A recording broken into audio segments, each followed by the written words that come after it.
Alright guys, I think it's all but confirmed. The Nagi comeback theory is going to come true. Blue Lock chapter 306 leaks have just released. I'm so hyped, so let's just get straight into it. The chapter starts with Nagi in his class, slumped over his desk while his classmates in the back discuss what they plan to do after class. If the translations are correct, then it seems as though they are discussing their excitement to play Mario Kart. Nagi gets frustrated at how mundane his life has become. The sudden drop in intensity is causing him to question if his life will be like this forever. He even asks himself if he will die like this and starts thinking, I will never get fired up again. Fortunately, he hates that feeling, and so he wants to return to Blue Lock. So whilst biking away from school, Nagi says, I want to meet the passionate version of myself again, haha. We then see Nagi has actually biked to the Blue Lock facility and stands outside the door. He then knocks on the door and says, Excuse me, please open up, please let me in. Give me a chance to fight in Blue Lock just one more time.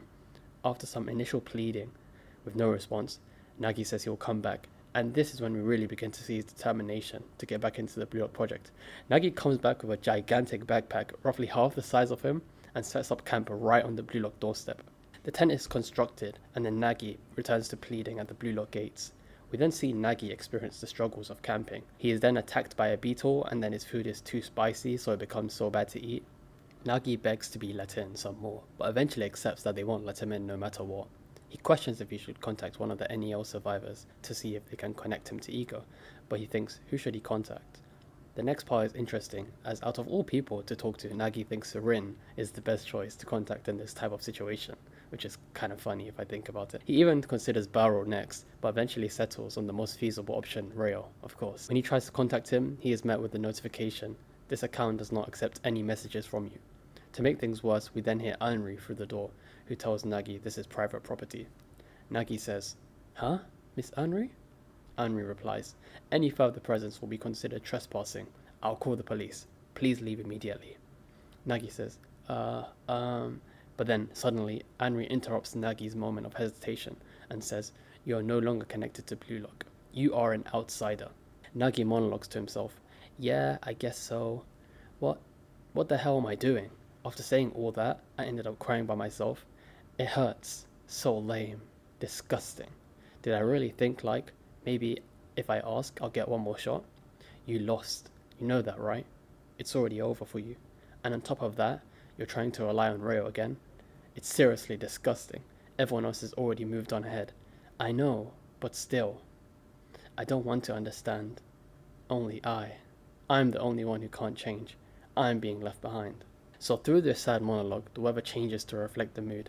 Rain pours down over Nagi, emphasizing his sadness, and as Nagi gets angry, he smashes the football on the Blue Lock door and punches the door right after.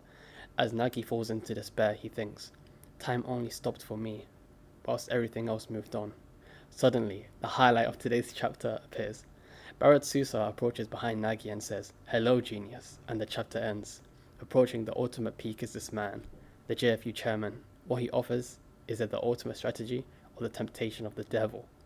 To be continued in chapter 307, titled Bunny, with no break next week.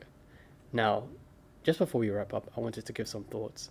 I'm really liking the effort which I'm beginning to see from Nagi here, and I think Kaneshiro has done an amazing job of developing him, even outside of the Blue Lock project. The determination will definitely culminate in something. We just need to be patient, guys. We just need to be patient and wait for the right moment. Nagi is definitely coming back. Let me know what you guys think, what this means for Nagi. Could you potentially see him playing for a different team during the U20 World Cup?